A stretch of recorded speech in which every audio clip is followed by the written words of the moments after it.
मैं जिस होटल में बैठा हूँ, पूरा होटल इस तरह से आर्ट का म्यूजियम है और रिमार्केबल, और कस्टमर सर्विस इस तरह है कि आप सोच नहीं सकते। अमेरिका इसके सामने लगता है जिस तरह कुछ भी नहीं है। क्योंकि हम एक मुसलमान जो है ना वो मुल्क हैं, जबकि जो इंडियंस हैं वो तो मतलब बुत परस्त लोग हैं। चीज़ों का बुनियाद डाली उन्होंने, 32,000 करोड़ रुपए की इन्वेस्टमेंट कश्मीर के अंदर कर दी है। उन्होंने IIT बनाई, उन्होंने हॉस्पिटल्स बनाई, उन्होंने दुनिया का सबसे ऊंचा रेलवे निज़ाम और सबसे ऊंची ब्रिज कश्मीर के अंदर बनाई। ये भी पूछा गया कि आपको कभी शादी ना करने का अफसोस हुआ, उन्होंने कहा मैनी टाइम्स। लेकिन जो हक ईमान की बात है, ऑन अ सीरियस नोट, इस एक आदमी की अचीवमेंट तने तनहा सोने के हरूफ से लिखी जाने के काबिल है। मैं एक मरतबा फिर हिंदुस्तानी अवाम को महज इसलिए मुबारकबाद देता हूं कि रतन टाटा उनमें पैदा हुआ।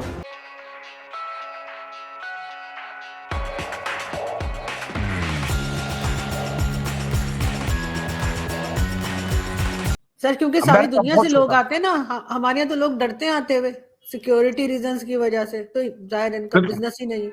वही बात यहाँ पे आप सोच नहीं सकते, मैं ओबराय होटल में जब भी रेस्टोरेंट जाता हूँ, सारा 80% क्लाइंट्स जो है सारे फॉरेनर, वेस्टर्न या अमेरिकन, यूरोपियन और अमेरिकन। और इस वक्त और मैं एक और छोटी सी बात, जमनपुर के अंदर हमारे जो अडानी साहब हैं, उनके बच्चे की शादी हो रही है। बल्कि मैं चाहूंगा कि आप पाकिस्तानी लोगों को उनकी लिस्ट देखें कि उनके बच्चे की शादी पे कौन कौन आ रहा है। कतर का हेड आ रहा है उसके अंदर ट्रंप साहब की बच्ची आ रही है, उसके अंदर मार्क जुकरबर्ग फेसबुक का मालिक आ रहा है, उसके अंदर गूगल का CEO आ रहा है। ये अभी हफ्ते 10 दिन में आएंगे। तो फिर देखें, ये एक दिन में नहीं हो जाता आरजू, पूरी कौम साथ चलती है, अदालतें इंसाफ देती हैं, फिर जाके चीजें इस तरह होती है, कानून एस्टेब्लिश होता है, लीडरशिप होती है, एक टीम वर्क होता है, सारा कोई एक दिन में नहीं हो जाता। लेकिन ये चाहिए, कोशिश करें कि आप कहीं से तो शुरू करें, बिल्कुल कहीं से नफरत को एक दिन के लिए छुट्टी पे भेज दें आप, तो देखें कि यहाँ आपके पड़ोस में क्या हो रहा है। ब्रदर, कोई डिफरेंस ही नजर नहीं आ रहा है किसी चीज का। तो फिर इतनी नफरतें मेरे ख्याल में ये दौर नहीं है नफरतों का, मैं व्हाट आई बिलीव इन। और दूसरी ये बात, जब भी आप किसी चीज से नफरत करते हैं, ये किसी भी इमोशंस में आप एक्सट्रीम पे जाते हैं, तो अपने अपने आप जो जहन होता है उसको बंद कर देते हैं आप। तो मेरे ख्याल में उस पर थोड़ा सा सोचना चाहिए 2 दफा कि हम क्या कर रहे हैं, कहाँ जा रहे हैं। तो लेकिन बड़ा अच्छा रहा ट्रिप। मैं समझता हूँ कि मैं इस दफा जब पहले भी मैं खैर इंदिरा गांधी एयरपोर्ट पे आ चुका हूँ, उस वक्त अभी नया नया बना था। लेकिन अब मैं जो सबसे ज्यादा चीजें नहीं देखी हैं कि जब मैं निकला हूँ एयरपोर्ट से बाहर, तो एक तो मुसलसल new Delhi has become a centre matter of fact of the world. आपने देखा होगा कि मुसलसल G20 चल रही है, उसके बाद कोई समिट चल रही है, लोग आ रहे हैं, इंटरनेशनल डिग्निटरीज आ रही हैं, जा रही हैं।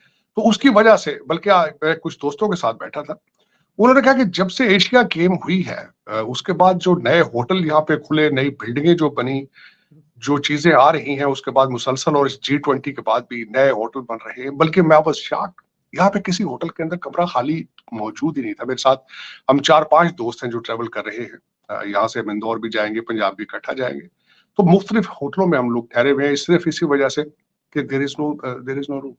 और उसमें वो जो समिट हो रही थी, जिसमें 15 फॉरेन मिनिस्टर आए हुए थे यहाँ पे, और ग्रीक के जो फॉरेन मिनिस्टर थे वो उसके चीफ गेस्ट थे। बल्कि उन्होंने वो नारा लगा दिया उन्होंने जाती दफा के अब की बार 400, जो मोदी साहब का स्लोगन है इस वक्त के, वो 400 की सीटें लेंगे, वो उन्होंने भी कह दिया, जो कि पहले डोनाल्ड ट्रंप साहब ने भी यही नारा लगाया था कि अब की बार मोदी सरकार। तो वो, और दूसरा इलेक्शन का चल रहा है सिलसिला यहाँ पे। मोदी साहब की ह्यूज लिस्ट ऑफ अकम्पलिशमेंट्स, उनकी victory no question about it. वो जो बार बार कह रहे हैं 400 का नंबर, मुझे लग रहा है अचीव करेंगे। और दूसरा इस वक्त जो है चल रहा है, नेवी की एक्सरसाइज हो रही है इस वक्त, भारत की और मालदीव की और श्रीलंका की, और उसमें बांग्लादेश है जो वो ऑब्जर्वर है उसमें। ये एक बहुत बड़ी बात है, सिग्निफिकेंट बात है चाइना के हवाले से देखा जाए।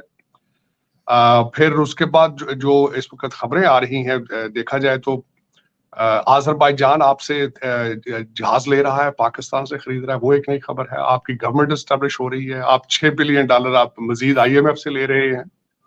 काकड़ साहब जो है वो सेनेट के चेयरमैन बन रहे हैं, तो खबरें तो बहुत है। लेकिन दुख के साथ अफसोस ये होता है जब मैं यहाँ से बिलखसूस जब बैठ के बात करता हूँ कि दुनिया की डायरेक्शंस कहाँ से कहाँ जा रही हैं, और हमारे लिए एक कमिश्नर लेवल जो कि तहसीलदार था, एक चट्टा साहब, मैं माजरत के साथ ही, ये नहीं कि उनकी मैं कोई करैक्टर असैसिनेशन करने का ख्याल है, लेकिन उन्होंने पूरे पाकिस्तान को जाम करके रख दिया है। एक स्टेटमेंट दे के फिर हफ्ते बाद उसकी माफी मांग ली है, और उसके बाद इस वक्त इमरान खान साहब ने कह दिया कि मैंने IMF को लेटर लिख दिया। हालांकि इमरान खान साहब को यही नहीं पता कि IMF has nothing to do with opposition parties.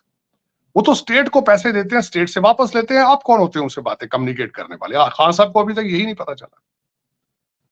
लेकिन ये कि अफसोस के साथ है कि मेरे तो ख्याल में, अगर जाती तौर पर पूछे, मैं 2-3 जो बातें पिछले दिनों सामने आई हैं, 2 बातें, बल्कि हमारे अफजल चंद साहब के हवाले से, जो पॉलिटिशियन है, उनके हवाले से 2 खबरें हैं। बल्कि एक तो उन्होंने कहा था कि मेरा बस चले तो मैं जाके इमरान खान साहब के पांव पड़ जाऊं जाके जेल में, के पाकिस्तान को बचाने के लिए।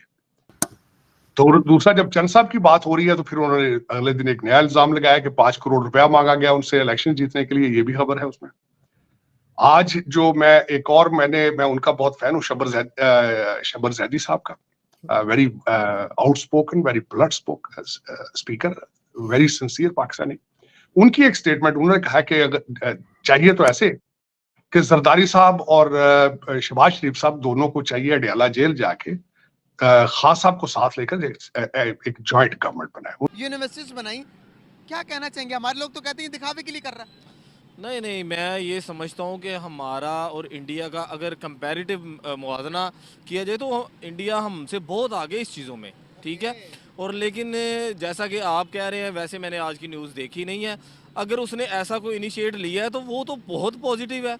वैसे भी जो है ना, इकोनॉमिकली पाकिस्तान बहुत वर्थ है और इंडिया इकोनॉमी हमारे ऊपर, कल मैंने कोई उसकी किसी कार कंपनी का मैंने देखा, उसका जो बजट है हमारे टोटल, टाटा कंपनी, हाँ जी, टाटा कंपनी का, एग्जैक्टली, उसका जो बजट है वो हमारे GDP से ज़्यादा है।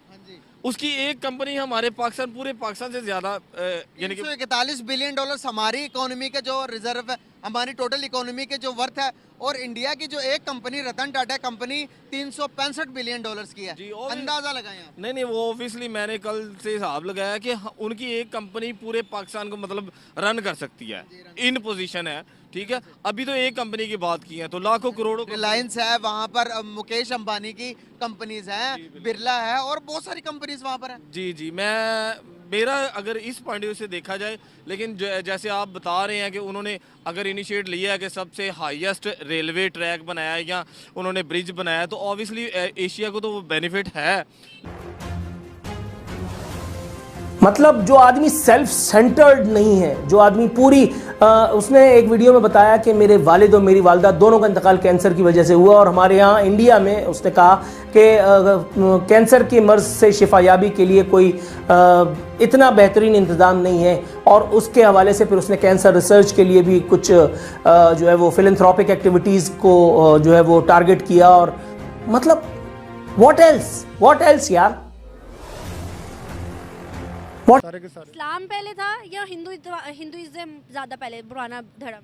अगर ये देखा जाए तो डेफिनेटली फिर हिंदुइज्म जो है ना वो ज़्यादा पुराना है। सच बात पूछें तो इंडियन कल्चर है ही अच्छा है। अच्छा, किस लिहाज से? बुरा है ही नहीं है। जितना प्यार मोहब्बत हिंदुस्तान के लोगों में है वो किसी भी पूरी दुनिया में नहीं है। अच्छा। ठीक है, जब पाकिस्तान हिंदुस्तान सारे इकट्ठे थे ना, तब भी ये प्यार से तो मार खा गए थे। सकाफत भी उनकी पुरानी। सकाफत उनकी पुरानी नहीं है मैडम।